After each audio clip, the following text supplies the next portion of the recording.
एक अधूरी क्लास हमेशा अधूरी जानकारी देती है, इसलिए क्लास को अंत तक देखें। सभी को नमस्कार। मैं Hemlata Verma, HC² Hemlata coaching classes में आप सभी का स्वागत करती हूँ। प्यारे बच्चों, लास्ट क्लास में हमने आपके साथ में ह्यूमन ब्लड वेसल्स यानी कि मानव रक्त वाहिकाओं या वाहिनियों के बारे में पढ़ा था, और आज की इस क्लास में हम ब्लड को डिस्कस करेंगे, यानी कि रक्त, रुधिर या फिर हम खून भी इसे कहते हैं। इसको हम डिटेल में डिस्कस करेंगे। तो प्यारे बच्चों, blood is red coloured liquid which circulates in our body. तो ब्लड क्या होता है? रेड कलर का होता है, सभी जानते हैं। लिक्विड होता है, यह भी सभी जानते हैं। और ये क्या है? सर्कुलेट हो रहा है पूरी बॉडी के अंदर, यानी कि हमारी पूरी बॉडी के अंदर क्या होता है? ब्लड होता है, जो कि लिक्विड होता है और वह रेड कलर का होता है। Blood is red because it contains a red pigment. प्यारे बच्चों, ऑलरेडी हम आपको इसके बारे में बता चुके हैं जब हम आपको लंग्स के बारे में पढ़ा रहे थे, यानी कि जब हम रेस्पिरेटरी सिस्टम को पढ़ रहे थे, तो अब इसके बारे में हम ऑलरेडी आपको बता चुके हैं कि वहाँ पर कौन सा रेड पिगमेंट होता है। तो आप क्या कहेंगे? हीमोग्लोबिन होता है। क्या होता है? हीमोग्लोबिन होता है इन इट्स रेड सेल्स, यानी कि जो ब्लड होता है उसके अंदर कुछ रेड कलर के सेल्स होते हैं, उनमें यह पाया जाता है, जिसकी वजह से हमारा जो ब्लड है उसका कलर कैसा होता है? रेड कलर का होता है। Blood is a connective tissue, और यह कैसा टिश्यू है? कनेक्टिव है। प्यारे बच्चों, लास्ट क्लास यानी कि 9th क्लास में आप ऑलरेडी पढ़ चुके हैं कि ब्लड कैसा टिश्यू होता है। एक कनेक्टिव टिश्यू होता है। हमारी पूरी बॉडी के अंदर क्या है? ऑर्गन्स हैं, और उन्हीं सभी ऑर्गन्स के अंदर क्या होता है? ब्लड का फ्लो होता है, यानी कि जो ब्लड है वह सभी ऑर्गन्स को एक दूसरे से जोड़कर रखने का काम कर रहा है। एक से दूसरे में, दूसरे से तीसरे में, वह सभी जगह फ्लो होता है, इसलिए इसे क्या कहा गया है? यह एक कनेक्टिव टिश्यू होता है। It's liquid medium is called plasma. और जो हमें ब्लड लिक्विड दिखाई दे रहा है, असल में वह क्या होता है? प्लाज्मा होता है। क्या होता है? लिक्विड पार्ट जो भी होता है उसे हम प्लाज्मा कहते हैं। And the cells found in it are called blood corpuscles. And the liquid cells found in it, यानी कि इसके अंदर कुछ सेल्स पाए जाते हैं। किसमें? प्लाज्मा के अंदर कुछ सेल्स पाए जाते हैं, जिन्हें हम क्या कहते हैं? It are called blood corpuscles. तो प्यारे बच्चों, यहाँ पे जो ये है हमारा आर साइलेंट होता है, इसे क्या पढ़ते हैं? कॉर्पसल्स पढ़ते हैं, यानी कि इन्हें सेल्स भी कहा जाता है, लेकिन इन्हें क्या कहता है? कॉर्पसल्स कहते हैं। तो ये क्या है कि जो हमारे ब्लड कॉर्पसल्स हैं वह हमारे प्लाज्मा के अंदर क्या होते हैं? पाए जाते हैं, यानी कि यह लिक्विड पार्ट होता है, लेकिन यह लिक्विड पार्ट नहीं होता है। हिंदी में देखते हैं, रुधिर लाल रंग का एक तरल है। क्या है? लाल रंग का दिखने वाला एक तरल है, यानी कि द्रव पदार्थ है, जो हमारे शरीर में घूमता है, सर्कुलेट होता है, यानी कि पूरी बॉडी के अंदर फैला हुआ होता है, एक जगह से दूसरी जगह जाता है, इसलिए लिखा है घूमता है। आप लिख सकते हैं कि वह फैलता है या फैला हुआ है। रुधिर लाल रंग का होता है। सभी जानते हैं कि हमारे शरीर के अंदर जो खून है वह कैसे रंग का है? लाल रंग का होता है, क्योंकि इसकी लाल कोशिकाओं में हीमोग्लोबिन नामक एक लाल वर्णक होता है। तो वर्णक क्या होते हैं? जो रंग देने का काम करते हैं, यानी कि यहाँ पे जो लाल रंग है किसकी वजह से है? हीमोग्लोबिन की वजह से। कैसा है? लाल रंग है, और यह किस में पाया जाता है? लाल कोशिकाओं में पाया जाता है, यानी कि जो लाल कलर की कोशिकाएं दिख रही हैं उसमें हीमोग्लोबिन होता है। रुधिर एक संयोजी ऊतक है। संयोजी ऊतक यानी कि कनेक्टिव टिश्यू, जो हमारी पूरी बॉडी को क्या कर रहा है? बॉडी के सभी पार्ट्स को, सभी अंगों को जोड़ने का काम कर रहा है। किस तरह से? रक्त के माध्यम से। इसलिए हम क्या कहते हैं कि एक संयोजी ऊतक है, यानी कि कनेक्टिव टिश्यू है। इसके तरल माध्यम को प्लाज्मा कहते हैं, यानी कि आपको खून के अंदर, रक्त के अंदर, रुधिर के अंदर जो भी लिक्विड पार्ट दिखाई देता है, तरल माध्यम, द्रव माध्यम दिखाई देता है, वह क्या होता है? उसे प्लाज्मा कहते हैं। क्या कहते हैं? प्लाज्मा कहते हैं। और इसमें पाई जाने वाली कोशिकाओं को रक्त कणिकाएं कहते हैं। क्या कहते हैं? और इसके अंदर जो आपको सेल्स दिखाई देंगे, आपको आंखों से नहीं दिखाई देंगे, ये माइक्रोस्कोपिक होते हैं, लेकिन यह क्या होते हैं? उन्हें रक्त कणिकाएं कहते हैं, या कहेंगे रुधिर कणिकाएं कहते हैं। It is thick sticky substance. और जो हमारा ब्लड है वह कैसा होता है? थिक यानी कि गाढ़ा होता है, स्टिकी यानी कि चिपचिपा पदार्थ होता है। It's pH should be alkaline. बेटा पीएच क्या होता है? प्यारे बच्चों पीएच क्या होता है यह आपको अभी ठीक से नहीं पता है, क्योंकि आपने अभी तक एसिड और बेस वाला चैप्टर नहीं पढ़ा है। तो जब आप एसिड और बेस वाला चैप्टर सब पढ़ लेंगे तब आपको समझ में आएगा कि पीएच स्केल क्या होता है, एल्कलाइन का मतलब क्या होता है। ठीक है, बस फिलहाल आपको इतना जानना है कि पीएच का मीन्स यह होता है, या किसी चीज़ के एल्कलाइन होने का मतलब क्या होता है, उसकी वैल्यू 7+ होनी चाहिए। क्या होनी चाहिए? 7 से ज़्यादा होनी चाहिए। और अगर हम ब्लड की बात करते हैं तो वहाँ पे जो एग्जैक्ट वैल्यू होती है किसकी, उसकी जो पीएच वैल्यू होती है बिल्कुल एग्जैक्ट, वह 7.2 से 7.4 होती है। कितनी होती है?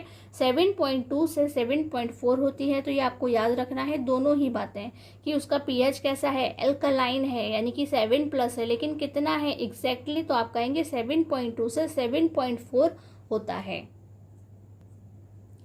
The weight of blood in our body is 7 to 8% of the body weight। यानी कि हमारी बॉडी के अंदर कितना ब्लड होता है, यानी कि उसका जो वेट है पूरी बॉडी के अंदर ब्लड का, वह कितना होता है। हमारी जो बॉडी का वेट है कितना है, हमारी जो बॉडी का वेट है वह उसका 7 to 8% होता है। यानी कि अगर आप 100 kg के हैं, कितने के हैं, यदि आपका वेट 100 kg का है तो आपकी बॉडी के अंदर 7 या 8 kg ब्लड पाया जाता है। A healthy body contains 5 to 5.5, कितना? 5 to 5.5 या 4 to 4.5 लीटर ब्लड। तो हमारी बॉडी अगर हेल्दी है तो वहाँ कितना खून होना चाहिए? तो ये जो डिटेल लिखी हुई है वह मेल्स के लिए है। किसके लिए है? जो मेल्स होते हैं उनकी बॉडी में ज़्यादा ब्लड होता है, यानी कि 5 to 5.5 लीटर होता है। और यह फीमेल्स के लिए है। किसके लिए है? फीमेल्स की बॉडी में कम ब्लड पाया जाता है, तो 4 to 4.5 ब्लड उनकी बॉडी में होता है। लेकिन ये किसके लिए है? जो हेल्दी बॉडी है, यानी कि अगर इन्हें किसी भी प्रकार की कोई डिजीज नहीं है तो वहाँ पर जो ब्लड का अमाउंट होगा बॉडी में वह इस तरीके का होता है। हिंदी में देखते हैं, यह गाढ़ा चिपचिपा पदार्थ होता है। तो ब्लड कैसा है, यानी कि रक्त रुधिर खून कैसा होता है? गाढ़ा और चिपचिपा होता है।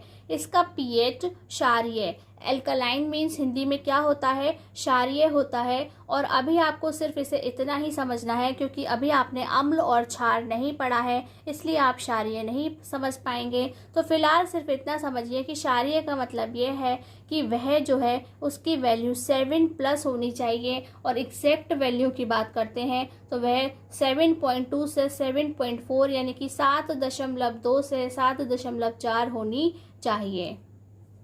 हमारे शरीर में खून का भार यानी कि रुधिर का भार शरीर के भार का 7 से 8% होता है। फिर से बता रहे हैं हम कि हमारे शरीर में, यानी कि अगर हम 100 किलो के हैं तो हमारे शरीर के अंदर 7 या 8 किलो खून पाया जाता है।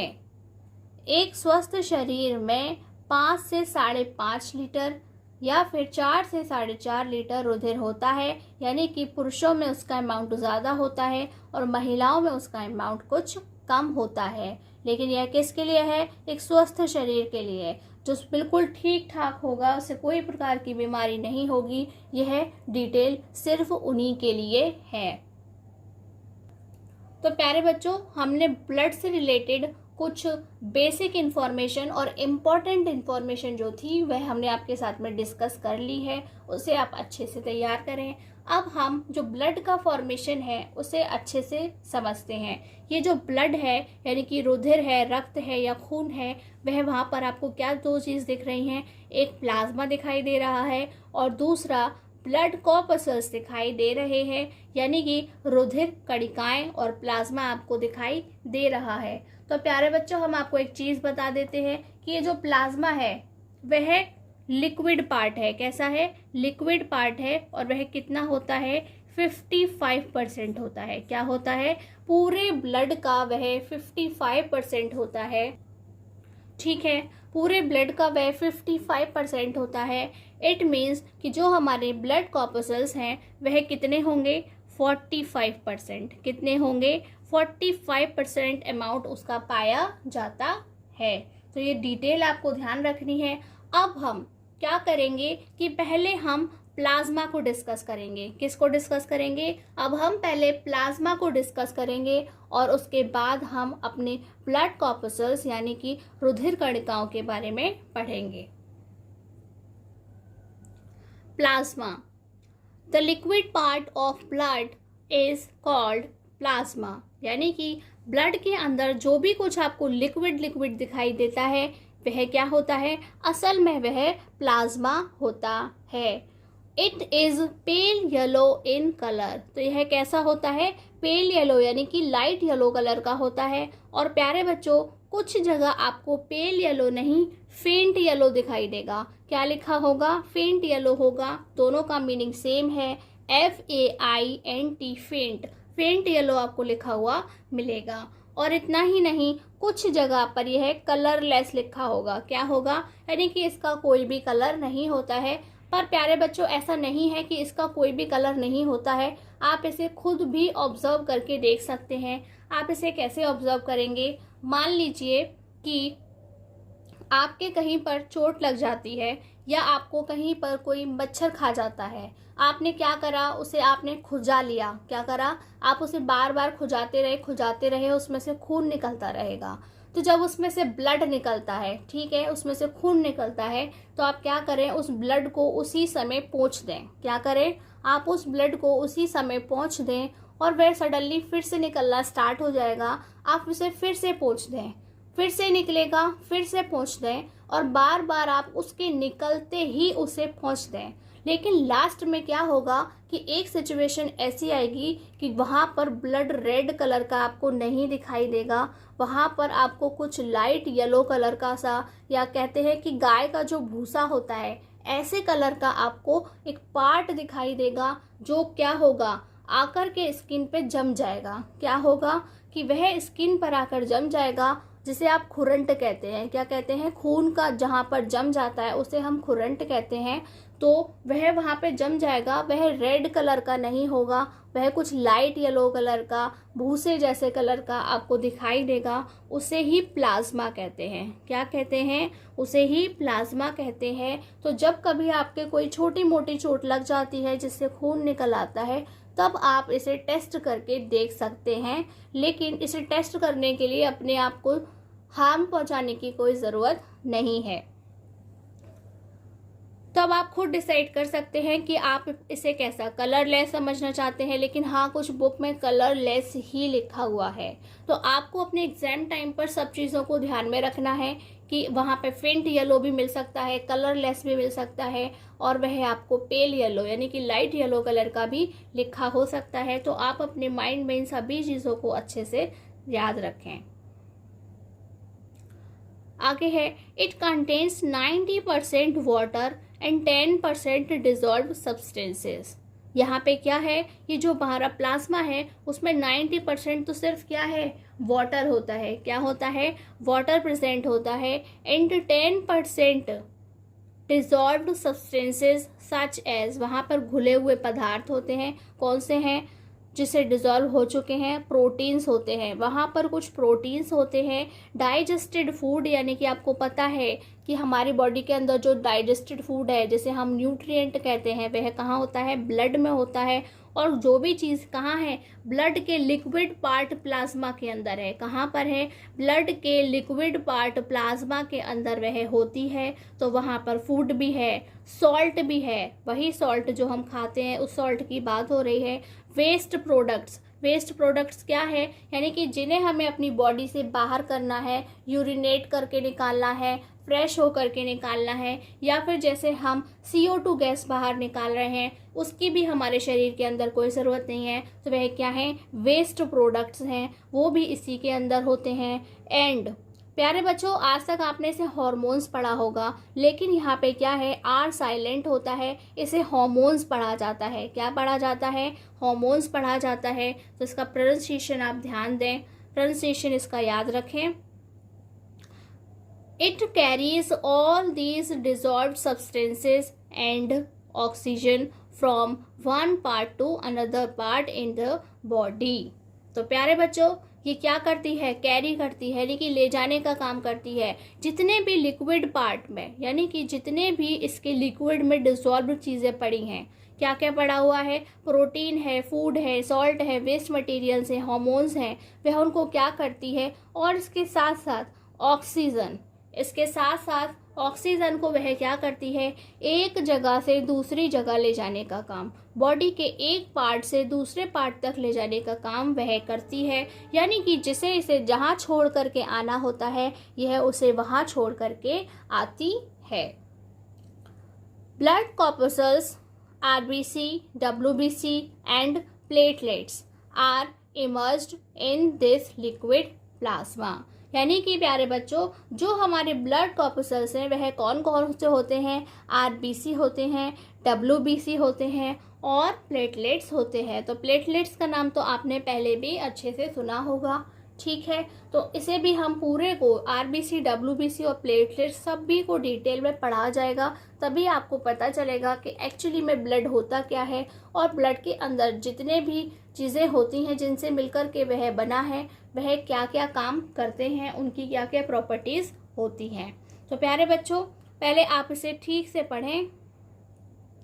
और यह क्या बोल रहा है कि इसमें इमर्स्ड होते हैं। प्यारे बच्चों, यहाँ पर भी हमारा जो आर है वह साइलेंट है, इसे इमर्स्ड पढ़ा जाएगा। और ये जो डी नहीं, इस टी का साउंड पढ़ा जाएगा, तो आप इसे क्या पढ़ेंगे? इमर्स्ड पढ़ेंगे। क्या पढ़ेंगे? इमर्स्ड पढ़ेंगे। In this liquid called plasma, यानी कि वहाँ पे क्या होते हैं? ये डूबे हुए होते हैं। इमर्स्ड मीन्स डूबे हुए। तो ये हमारे RBC, WBC और प्लेटलेट्स प्लाज्मा के अंदर डूबे हुए होते हैं। कैसे होते हैं? डूबे हुए होते हैं। और इस पूरी व्यवस्था को हम क्या कह रहे हैं? In this liquid called plasma. क्या कहते हैं? हम उसे प्लाज्मा कहते हैं। प्यारे बच्चों, कभी अगर कोई क्लास आपको ठीक से समझ में नहीं आती है तो उसे एक बार और देखा करें, ठीक है। एक बार और देखा करें। हो सकता है आपको जो चीज़ पहली बार में समझ में नहीं आई थी वह आपको दूसरी बार में समझ में आ जाए। और कमेंट बॉक्स तो आपके पास है ही, जिसमें आप हमसे क्वेश्चन कर सकते हैं। और एक आपसे विनम्र निवेदन है, यानी कि एक हम्बल रिक्वेस्ट है कि कुछ बच्चे वीडियोस कंटिन्यूअसली देख रहे हैं लेकिन वे लाइक और कमेंट बिल्कुल भी नहीं करते हैं। तो प्लीज़ लाइक और कमेंट कीजिए। आपके लाइक और कमेंट्स हमारे लिए एक हेल्दी टॉनिक के जैसे होते हैं। अगर आप करते रहेंगे तो हम क्या रहेंगे? अपने काम को और भी अच्छे से परफॉर्म कर पाएंगे। हिंदी में देखते हैं, रुधिर के तरल भाग को प्लाज्मा कहते हैं। क्या कहते हैं? जो हमारा खून होता है, रक्त होता है, उसके तरल या द्रव भाग को हम क्या कहते हैं? प्लाज्मा कहते हैं। यह हल्के पीले रंग का होता है। और प्यारे बच्चों, हमने आपको बता दिया है कि कुछ बुक्स के अनुसार इसका कोई भी रंग नहीं होता, यानी कि ये रंगहीन होते हैं। लेकिन हमने आपको इसे ऑब्जर्व करने के लिए बता दिया है कि आप खुद भी देख सकते हैं कि प्लाज्मा का कलर कैसा होता है। इसमें 90% पानी तथा 10% घुले हुए पदार्थ होते हैं। देखो, 90% क्या है? पानी, यानी कि प्लाज्मा में 90% तो सिर्फ वाटर ही वाटर है। जो कुछ उसके अंदर डला हुआ है वह सिर्फ 10% होता है। कितना होता है? 10% होता है। और वह क्या चीज़ होती है? आप कहेंगे प्रोटीन होते हैं। क्या होते हैं? प्रोटीन होते हैं। पचा हुआ भोजन होता है, यानी कि जो हमारे पोषक तत्व हैं वह होते हैं। नमक होता है। अपशिष्ट पदार्थ, यानी कि जिनकी ज़रूरत शरीर में नहीं है, जिन्हें हम शरीर के बाहर कर देंगे, वह सभी क्या हैं? अपशिष्ट पदार्थ हैं। और उसके साथ साथ जो CO2 है वह भी हमारे शरीर का एक अपशिष्ट पदार्थ या अपशिष्ट उत्पाद होता है, शरीर के अंदर ही बनता है, उसे भी हम। और हार्मोन्स होते हैं। तो प्यारे बच्चों, हमने आपको बता दिया इंग्लिश में क्या है? इंग्लिश में हार्मोन्स है, लेकिन हिंदी की बुक में तो आपको हार्मोन ही लिखा हुआ मिलेगा और आपको इसे वही लिखना होगा। तो इंग्लिश का जो सही प्रोनाउंसिएशन है आप उसे याद रखें, लेकिन हिंदी में आपको उसे ये ही लिखना होगा, ठीक है। यह इन सभी घुलित पदार्थों तथा ऑक्सीजन का शरीर के एक भाग से दूसरे भाग में वहन करता है। यानी कि प्लाज्मा का क्या काम है, कोई आपसे पूछता है तो जितनी भी हमने ऊपर चीज़ों के नाम लिखे हैं वह उनका क्या करता है, और उसके साथ साथ जो ऑक्सीजन है वह इन सभी चीज़ों को शरीर के एक भाग से दूसरे भाग में वहन करता है, यानी कि एक जगह से दूसरी जगह ले जाने का काम करता है, यानी कि ट्रांसपोर्ट का काम करता है। क्या करता है? ट्रांसपोर्ट का काम करता है, परिवहन का काम करता है। रुधिर कणिकाएं, रुधिर कणिकाएं यानी कि आरबीसी, डब्ल्यूबीसी और प्लेटलेट्स। हमने आपको बताया था कि रुधिर कणिकाएं कौन कौन सी होती हैं, आरबीसी, डब्ल्यूबीसी और प्लेटलेट्स। तो यह क्या करती हैं? यह इस प्लाज्मा नामक तरल पदार्थ में डूबे हुए होते हैं। यह प्लाज्मा के अंदर क्या है? प्लाज्मा एक लिक्विड चीज़ है, तरल पदार्थ है, और आरबीसी, डब्ल्यूबीसी उसमें डूबे हुए होते हैं। तो प्यारे बच्चों, अब हमने प्लाज्मा अच्छे से पढ़ लिया है। काफ़ी इम्पोर्टेंट डिटेल है और बहुत थोड़ी सी डिटेल ही हमने आपके साथ में से डिस्कस की है। और अब हम आगे ब्लड कॉर्पस्कल्स के बारे में पढ़ेंगे। तो प्यारे बच्चों, यह क्या है?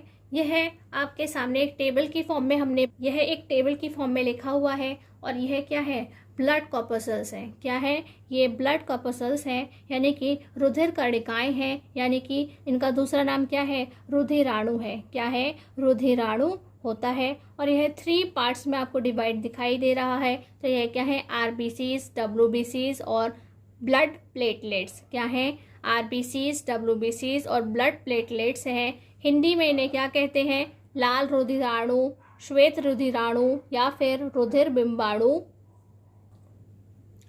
लाल रुधिराणु यानी कि लाल रक्त कणिकाएं, श्वेत रुधिराणु यानी कि सफ़ेद श्वेत रक्त कणिकाएं, और रुधिर बिंबाणु या रुधिर प्लेटलेट्स, इसे सिंपली प्लेटलेट्स भी कहते हैं। और इंग्लिश में क्या है? रेड ब्लड कॉर्पस्कल्स, वाइट ब्लड कॉर्पस्कल्स और ब्लड प्लेटलेट्स को यही कहा जाता है। तो सबसे पहले आपको यहाँ से इनको ये याद रखना है कि कैसे 3 पार्ट्स में डिवाइड होता है। उसके साथ साथ हिंदी मीडियम, इंग्लिश मीडियम दोनों को ही इसकी फुल फॉर्म याद करनी है। क्या करनी है? लोग इसे रेड ब्लड सेल्स और वाइट ब्लड सेल्स भी बोलते हैं, लेकिन इसकी जो सही फुल फॉर्म है वह यही होती है, रेड ब्लड कॉर्पस्कल्स और वाइट ब्लड कॉर्पस्कल्स। तो आप इन्हें याद कर लीजिए। उसके साथ साथ संख्या, यानी कि यह कितनी होती है, यह कितने नंबर्स में प्रेजेंट होती है, वह भी यहाँ पे लिखा है। यह 50 to 55 लाख पर घन मिलीलीटर। तो प्यारे बच्चे, मिलीलीटर को हम यहाँ पे क्या लिखेंगे? ml3। क्या लिखेंगे? लाख पर ml3 यानी। तो प्यारे बच्चों, आप जानते हैं कि वॉल्यूम क्या होता है? ये क्या दे रखा है? कोई भी चीज़ क्या करती है? जगह घेरती है। क्या करती है? जगह घेरती है। क्या कहते हैं? स्थान घेरती है। यानी कि कहीं आप बैठे हैं, कहीं पर आप खड़े हुए हैं, आपके घर का रखा हुआ हर एक सामान क्या कर रहा है? स्पेस ले रहा है, जगह घेर रहा है। तो वह जितनी भी जगह घेरता है उसे क्या कहते हैं? उसका वॉल्यूम कहते हैं। तो यह बता रहे हैं कि पर ml3, यानी कि पर ml3 यह कितनी मात्रा में पाई जाती है? यह 50 to 55 लाख पाई जाती हैं। और ये जो है वह 1 ml3 में, कितना? 1 ml3 में 6000 to 10,000 पाई जाती हैं। और ये जो होती हैं वह 5 लाख होती हैं। कितनी होती हैं? 5 लाख होती हैं। और हिंदी मीडियम अच्छे से देख लें कि वह 50 से 55 लाख तक होती हैं। और यह है केवल 6 से 10 हज़ार तक ही होती हैं। कितनी? 6 से 10 हज़ार तक ही होती हैं। और यह 5 लाख की संख्या में पाई जाती हैं। तो यहाँ पर आपको अमाउंट भी पता चल रहा है कि वह कितने अमाउंट में होती है। ठीक है। और हम देख रहे हैं कि ये जो हमारा वाइट ब्लड कॉर्पस्कल्स है, यानी कि WBCs हैं, श्वेत रक्त कणिकाएं हैं, वह कैसी हो रही हैं? आगे जाकर के 2 पार्ट्स में डिवाइड होती हैं। कैसे होती हैं? आगे जाके 2 पार्ट्स में डिवाइड होती हैं, जिन्हें हम क्या कहते हैं? कणकीय या ग्रेन्यूलर। क्या कहते हैं? कणकीय या ग्रेन्यूलर, और अकणकीय यानी कि अग्रेन्यूलर। और इनको क्या कहा जाता है? इंग्लिश में ये आपको ग्रेन्यूलोसाइट्स के नाम से मिलेगा। किसके नाम से? ग्रेन्यूलोसाइट्स के नाम से मिलेगा। और ये हमारा ए ग्रेन्यूलोसाइट्स के नाम से मिलता है। यानी कि WBCs आगे जाकर के ग्रेन्यूलोसाइट्स और ए ग्रेन्यूलोसाइट्स यानी कि कणकीय और अकणकीय 2 भागों में विभाजित हो जाती है। यानी कि इसे और भी सब डिवाइड होना होता है। तो इनका मीनिंग क्या है? कि जब हम इन्हें माइक्रोस्कोप पर देखते हैं, ठीक है, जब हम इन्हें माइक्रोस्कोप से देखते हैं तो यहाँ पर क्या होते हैं कि जो हमारे ब्लड होते हैं उसके अंदर क्या होते हैं, कुछ ग्रेन्यूल्स से चिपके होते हैं, यानी कि कुछ चीज़ें आपको चिपकी हुई दिखाई देती हैं, जबकि जो ए ग्रेन्यूल्स होते हैं वहाँ पर आपको इसके अंदर कुछ भी चिपका हुआ ऊपर से दिखाई नहीं देता है। तो उस आधार पर, उसी बेस पर इसे 2 पार्ट्स में डिवाइड किया गया है। आगे हम देखेंगे कि ये जो हमारे ग्रेन्युलोसाइट्स हैं, यानी कि कणकीय हैं, ग्रेन्युलर हैं, वह फिर से 3 पार्ट्स में डिवाइड हो रहा है। जैसे हम क्या बोल रहे हैं, बेसोफिल्स, एसिनोफिल्स और न्यूट्रोफिल्स कह रहे हैं। और जो अकणकीय हैं यानी कि एग्रेन्युलोसाइट्स हैं, वह कैसे हैं, 2 पार्ट्स में डिवाइड होते हैं, यानी कि जिन्हें हम लिम्फोसाइट्स और मोनोसाइट्स कह रहे हैं। तो ये जो हमारे WBC हैं वह करते क्या हैं, उन्हें इतने सारे पार्ट्स में क्यों डिवाइड किया गया है, क्योंकि यह हमारी बॉडी के अंदर अलग अलग टाइप की एलर्जीज से हमें बचाते हैं, बैक्टीरिया से बचाते हैं और हमारे इम्यून सिस्टम को मजबूत करते हैं। क्या करते हैं, इम्यून सिस्टम को स्ट्रॉन्ग बनाने का काम करते हैं। इसलिए हमें इसे इतना डिवाइड करके दिखाया गया है। पर प्यारे बच्चों, आपको इसे इतना डिवाइड करके नहीं पढ़ाया जाएगा, सिर्फ हमें आपको ये लिम्फोसाइट दिखाना था, जिसकी वजह से हमने आपको इसे इतना डिटेल में दिखाया है। आप इसे इतना ही नोट कर सकते हैं और ये सिर्फ कुछ बेसिक इन्फॉर्मेशन है जो हमने आपके साथ शेयर कर दी है। ये आपकी मर्जी है, आप इसे नोट करना चाहते हैं या नहीं करना चाहते हैं, लेकिन लिम्फोसाइट को आपको ध्यान रखना है। क्या करना है, लिम्फोसाइट को आपको ध्यान रखना है, क्योंकि हमें अभी और क्या पढ़ना है, ब्लड के अलावा लिम्फ पढ़ना है। क्या पढ़ना है, लसिका को पढ़ना है। तो लिम्फ और लिम्फोसाइट का आपस में क्या है, कनेक्शन है। क्या है, आपस में इनका कनेक्शन है, इसलिए हम आपको आपको दिखा रहे हैं। और आगे चलकर ये जो हमारा लिम्फोसाइट है वह और 2 पार्ट्स में डिवाइड हो जाता है, यानी कि यह बी लिम्फोसाइट और टी लिम्फोसाइट में और टूटता है और सब डिवाइड होता है। लेकिन हमें इतना डिटेल में नहीं पढ़ना है। असल में जब हम आपके साथ डिस्कस करेंगे तो हम RBCs, WBCs और ब्लड प्लेटलेट्स को डिस्कस करेंगे। और लिम्फोसाइट को आपको बस ध्यान रखना है कि हम जब आपसे बात करें लिम्फोसाइट तो आपको पता होना चाहिए कि वह WBC का एक टाइप होता है। प्यारे बच्चों, यदि ये क्लास आपको अच्छी लगी हो तो please like, comment and share this class. प्यारे बच्चों, टू रिमेंबर, याद रखिए, आज की क्लास आज ही ख़त्म कीजिए, कल के लिए बचाकर कुछ मत रखिए। आज की क्लास में बस इतना ही। नमस्कार, धन्यवाद।